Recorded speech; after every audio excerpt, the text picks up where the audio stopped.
Chapter 9. The Payment. "Do you know how this works?" Trebernicus said, looking up at Henrik. Henrik had thanked the Argon bird for guiding them, and said it was free to return to the castle. Still, the bird was watching them from the branches. "Yes, I've done it once before," Henrik said. "What about the hound?" Trebernicus said. "Do you think he has anything to give?" "Perhaps," Henrik said, "but I have something powerful enough for the both of us." "Very good," Trebernicus said. "Touch the hair then." Henrik placed his big hand over Trebernicus's head, and it was so big it almost covered Trebernicus's eyes. Henrik called Boval over. Henrik knelt down and wrapped his other arm around Boval's body. "Now, focus on that memory," Trebernicus said. "The memory you want to hand over." It was common knowledge that navigation trolls only accepted one form of payment for their services: painful memories from people's past. The memories that people would keep inside their minds, locked away, revisiting them again and again, and using them as excuses to keep their freedom and joy and happiness at bay. There was such an incredible amount of energy stored within these memories that the navigation trolls could use them to take people long distances in only a matter of moments. Henrik had a memory from his childhood, one of his worst. It was of his father passing away. He didn't really want to let go of it. As he focused on it, Trebernicus started to raise his voice.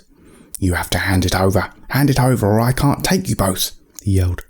Henrik focused on his father, his sick father who had been lying in bed beside his mother and sister, who was standing by his side, in tears. "I don't want to forget my father," Henrik said. "I don't." "You won't," Trebernicus said impatiently. "You will just remember all the good times, all the memories that gave you joy." And with those final words from the troll, Henrik surrendered to the process. He gave the pain of his father's passing to Trebernicus, and immediately all three of them were sucked down into the ground and shot through a tunnel that only the navigation troll had access to. Henrik could see silver light shooting past his face. He was gripping to Boval tightly, and his other hand was still clamped around Trebernicus's head. "I made this tunnel myself," Trebernicus said. "Took me years." Trebernicus looked as if he was running, and yet to Henrik it felt as if they were floating. There was a flash of white light, and slowly and gently all three began to emerge up and out of the ground, covered in dirt, and they were hidden behind a large tree in the forest, but in sight of a tall, dark mountain ahead, with hundreds of marauders of Dirdark walking around outside of it. The marauders were dark grey creatures that looked like goblins, but they always wore clothes, old clothes made from anything they could find, or stolen from villages or cities that they had invaded and moved on from. They were known for treating their surroundings so badly, with such disrespect, that they were forever moving from place to place, always having to invade another city or village or mountain, because they were unable to maintain a home of their own for very long. "There they are," Trebernicus whispered. "Vermin. Absolute vermin. No sign of that hooded thing, Henrik. Now what's the plan?" "I need to get inside the mountain," Henrik said, kneeling down. "I need to plant the bomb, and I need to call on the witches of Algertha to detonate it for me." "What?" the troll said, kneeling down as well. "You can't detonate it yourself? How do you know those old witches will come to help? They live miles away." "They will help. They don't need to travel here to detonate it. They only need my request. Once I show them what is going on, they will definitely help. They trust me, and they hate to see marauders doing what marauders do best. This is a threat to all of the land, and all of the surrounding ones. The witches will help." Trebernicus stopped staring at the dark mountain through the trees, and he turned to face Henrik. Suddenly Boval licked the side of Trebernicus's face. He did it with such force that Trebernicus rolled to the ground. "What are you doing?" Trebernicus hissed. "Bad dog, no licking." Trebernicus's hair was matted down from the lick. "Disgusting," Trebernicus said. "Horrible." Henrik looked very closely, and he was sure that where Boval had licked, the hair was becoming thicker. "It's thickening your hair," Henrik said. "Don't wipe anything off." "What?" Trebernicus said, pushing himself up to sit. "Are you joking? Do you just like seeing me suffer?" "Stay still," Henrik said. "I'm going to pluck 2 hairs now." "Just 2, no more," Trebernicus hissed. His leathery face was all screwed up from the sheer discomfort of hound saliva on his skin and hair. He wanted to scream. "This is going to hurt," Trebernicus said.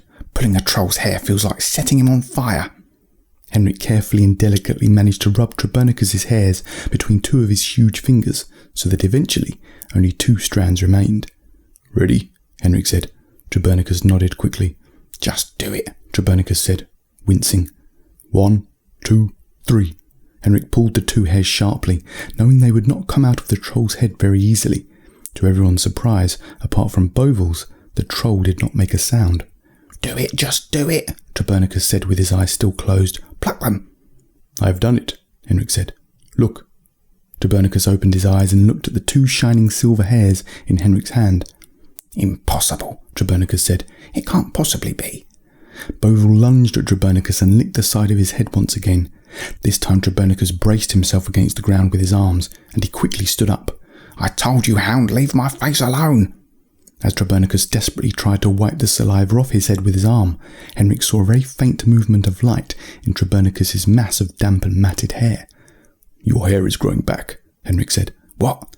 "Just stop moving. Can you feel it?" Trebernicus stopped moving. His arms were still in the air from wiping his head and face, but he became very still.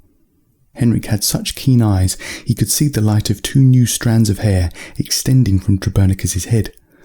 "I can feel it," Trebernicus said. "This hound is a magical one." "Plus he ate all of those elderberries you brought to us," Henrik said. "That probably helped too." "Oh, thank you, dear sweet hound," Trebernicus said, walking up to Bovil and embracing him. Bovil opened his mouth into a wide smile as he panted. "To think I was such a fool," Trebernicus said. "If you ever want to lick my face again, make sure that you do." Bovil did not lick Trebernicus's face after that, and he never did again.